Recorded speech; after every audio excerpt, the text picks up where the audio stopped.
NTV వారికి నా ధన్యవాదాలు. ఆంధ్రప్రదేశ్ ప్రజల్ని మేల్కొల్పే ఉద్దేశంతో మొదలెట్టినటువంటి ఉద్యమం ఇది. కేజీ బేసిన్ అంటే కృష్ణా గోదావరి బేసిన్, నాది కృష్ణా జిల్లా. మరి ఆ ప్రాంతంలో ఉత్పత్తి అయ్యే గ్యాసు మరి వేరే రాష్ట్రాలకు తరలిపోతుంటే మా రాష్ట్ర ప్రయోజనాలు తీరకుండా ఈ రోజున గ్యాస్తో ఆధారిత పరిశ్రమలు ఎన్నో ఉన్నాయి. ఫెర్టిలైజర్స్ ఫ్యాక్టరీస్ పెట్టవచ్చు, అలాగే విద్యుత్ ఉత్పత్తి చేయొచ్చు. అదే గ్యాస్తో కార్లు, మోటార్లు, వాహనాలు నడపచ్చు. మరి వాళ్ళ కరెంటు షార్టేజ్ ఉంది.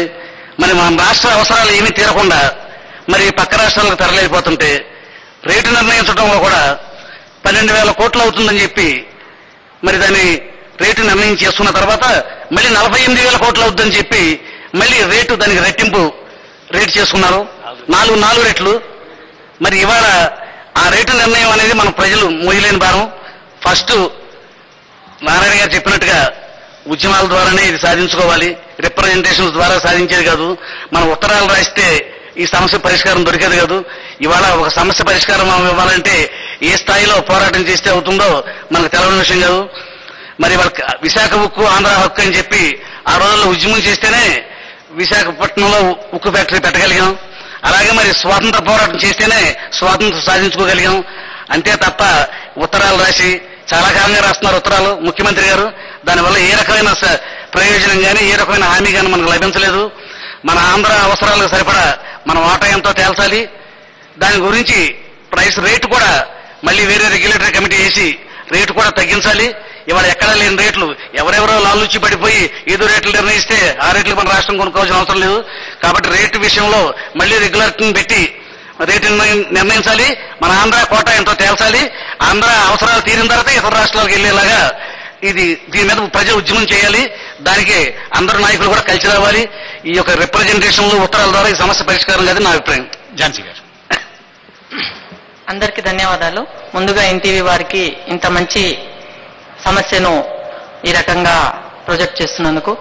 సార్, నాకు అర్థం కాని విషయం ఏంటంటే అప్పటి నుంచి మాట్లాడుతూ ఉన్నాం మనము, అన్ని విషయాలు కూడా చాలా విపులంగా చర్చించినాం. డీటెయిల్స్ కి పోకుండా కార్యాచరణ ప్రణాళిక ఏమిటి, ఈ ప్రభుత్వం పైన ఏ రకమైన ఒత్తిడి తీసుకురావాలి, ఏ రకంగా మనకున్న సంపదను మనం తీసుకోవాలి అంటే ఇక్కడ అర్థం కాని విషయం ఏంటంటే మనకందరికి తెలిసి ఇక్కడ ఈ ప్రభుత్వం యొక్క పనితీరు ఎట్లా ఉందంటే ఆడలేక మధ్యలో ఓడిందనో లేకపోతే ప్రభుత్వం యొక్క పనితీరు దున్నపోతు మీద వర్షం కురిచినట్టు ఉంది సార్.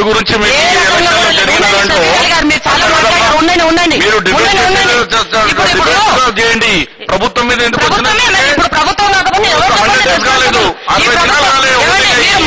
మంది రాజీనామా చేయండి, 33 మంది రాజీనామా చేయండి, గవర్నమెంట్ దిగిరాదా అండి? గవర్నమెంట్ దిగి వచ్చి దిగరాదా? 33 మంది రాజీనామా చేయండి. మీరు ఏం మాట్లాడుతున్నారండి?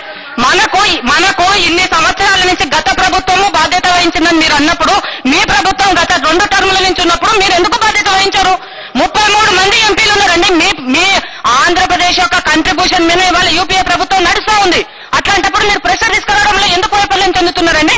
ఎందుకు మంత్రులు మీరు అసలు రైల్వేలో ఆంధ్రప్రదేశ్ కి అన్యాయమే, బడ్జెట్ లో ఆంధ్రప్రదేశ్ కి అన్యాయమే, కేజీ బేసిన్ లో కూడా మన ఆంధ్రప్రదేశ్ కి అన్యాయమేనండి. అంటే మీ యొక్క పనితీరు దున్నపోతు మీద వర్షం కురిసింది అనడంలో ఎలాంటి సందేహం లేదండి. నేను ఒకటే మాట చెప్తున్నా, మురళీదేవరావు గారు మొన్న పార్లమెంట్ లో కానివ్వండి ఏదో సభలో మాట్లాడినప్పుడు చాలా స్పష్టంగా మైసూరారెడ్డి గారు చెప్తా ఉన్నారు, చూపిస్తా ఉన్నారు. ఎక్కడ కూడా ఆంధ్రప్రదేశ్ అన్న పదం లేదన్నప్పుడు 33 మంది ఎంపీలు కనీసం ప్రొటెస్ట్ చేయడానికి కాంగ్రెస్ ఎంపీలు లేచి నిలబడి మాకు మీరిచ్చేది మీ ముఖ్యమంత్రి గారు మీ యూపీఏ చైర్మన్ గారు చెప్పడం ఏంటండి? కాన్స్టిట్యూషన్ రైట్ ఉంది, మాకు మీరు చెప్పాల్సిన అవసరం లేదండి.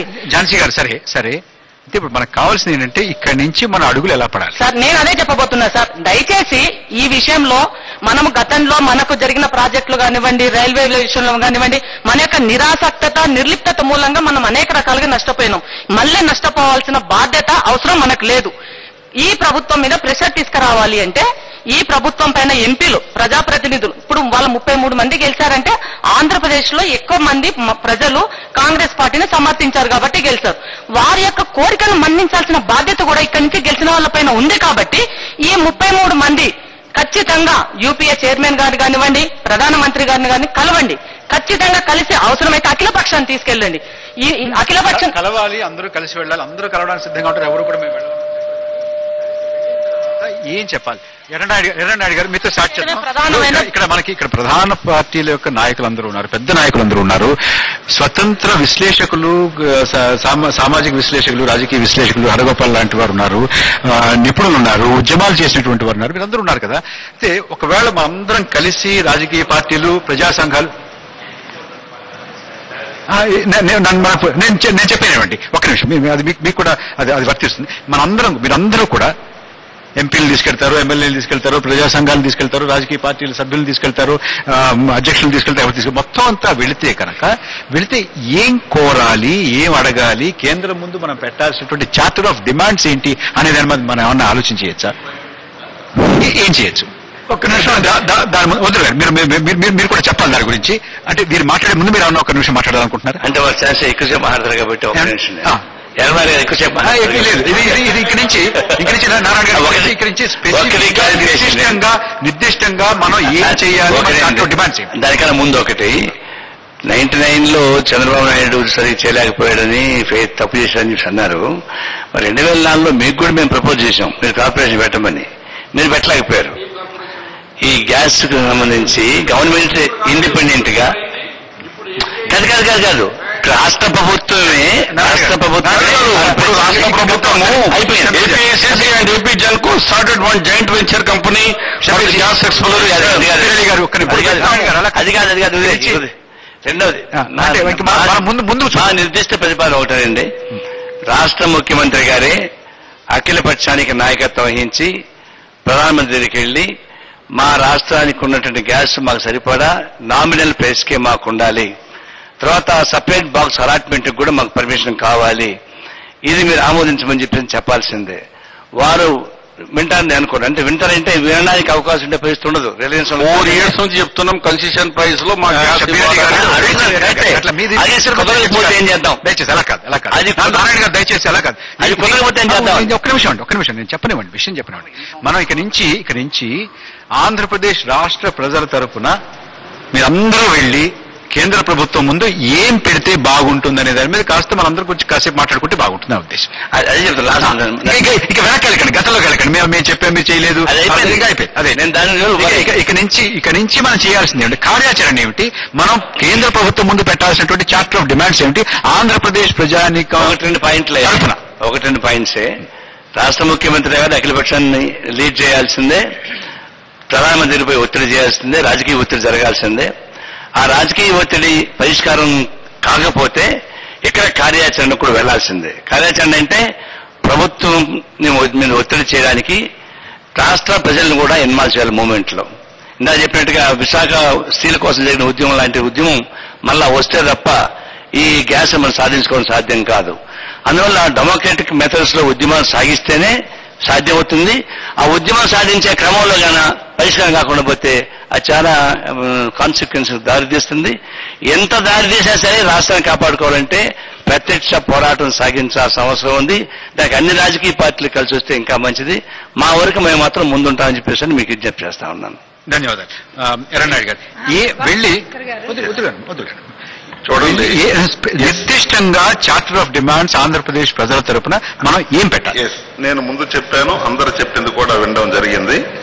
చార్టర్ ఆఫ్ డిమాండ్స్ మనం ఈ రోజు మనకున్నటువంటి కేజీ బేసిన్ లో ఉన్నటువంటి నిక్షేపాలు 2048 వరకు దేశానికి మొత్తానికి సరిపోయినటువంటి నిక్షేపాలు ఉన్నాయని చెప్పి మనకి ఇన్ఫర్మేషన్ ఉంది. కాబట్టి ఇటువంటి తరుణంలో మేజర్ గా ఈ రాష్ట్రం కావచ్చు, ఏ రాష్ట్రంలో కావచ్చు, ఎక్కడైతే చమురు గాని గ్యాస్ గాని ఉత్పత్తి జరుగుతుందో ఎంత పర్సంటేజ్ 50యా 60యా ఎంతైనా సరే పర్సంటేజ్ అనేది నిర్ణయించి తీరాలండి. ఇందులో కాంప్రమైజ్ అవ్వడానికి వీల్లేదు. రెండవది, ఒక పర్సంటేజే కాదు, ప్రైస్ ఫిక్సేషన్ కూడా రియాలిటీగా ఉండాలి, డెమోక్రటిక్ ఉండాలి, according to the capital investment ఉండాలి. ఆ క్యాపిటల్ ఇన్వెస్ట్మెంట్ నిర్ధారించింది కూడా ఒక ఇండిపెండెంట్ బాడీ ఉండాలి. అంతే తప్ప ఎవరైతే ప్లేయర్స్ ఉన్నారో వాళ్ళు 50,000 కోట్లు మేము పెట్టామని చెప్పి గ్రూప్ ఆఫ్ మినిస్టర్స్ దగ్గరకు వస్తే వాళ్ళు ఆమోదించి ప్రైస్ ఫిక్సేషన్ కాదు. షబ్బీర్ అలీ గారు చెప్పారు.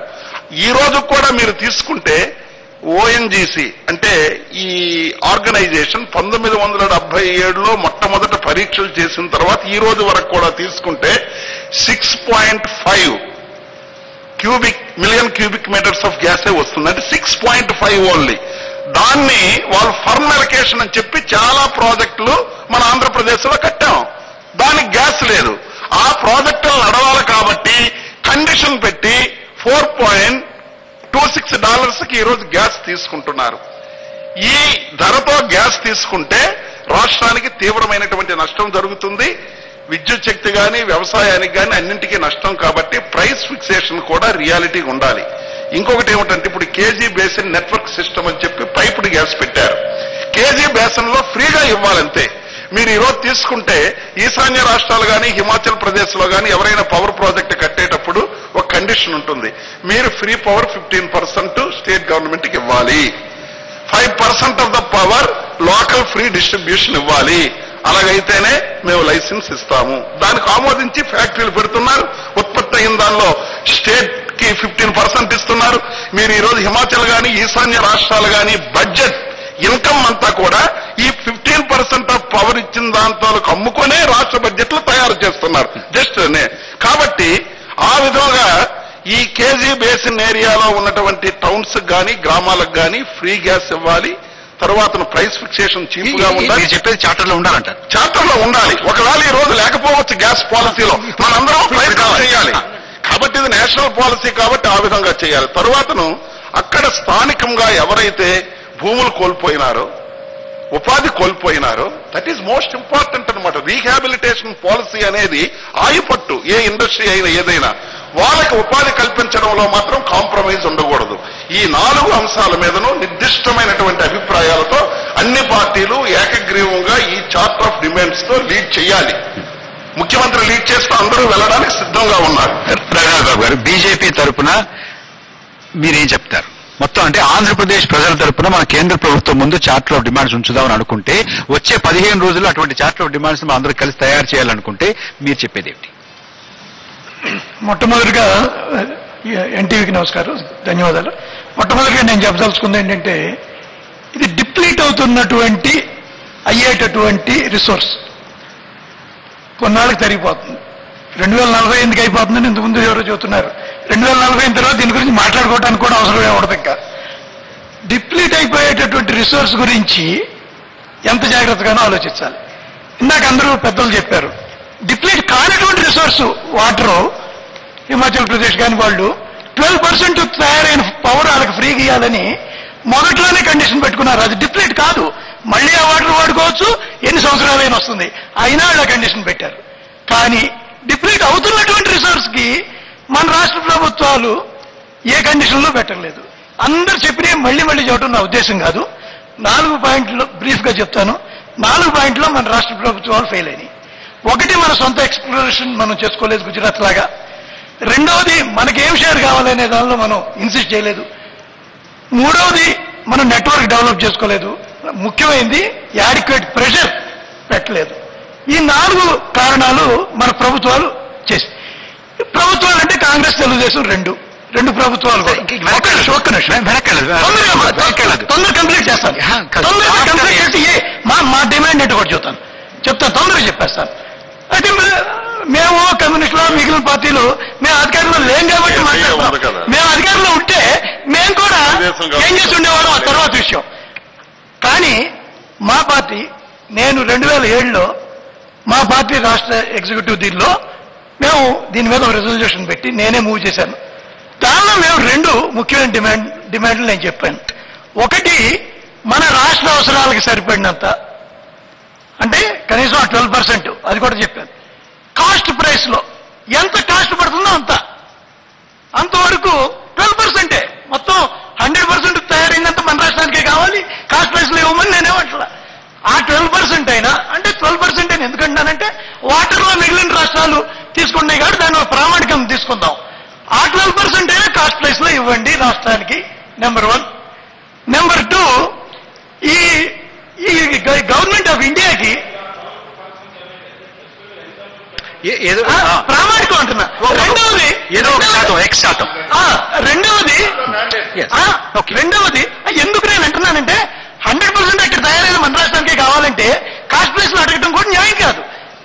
కొంతమంది పెట్టుబడిదారులు పెట్టుబడి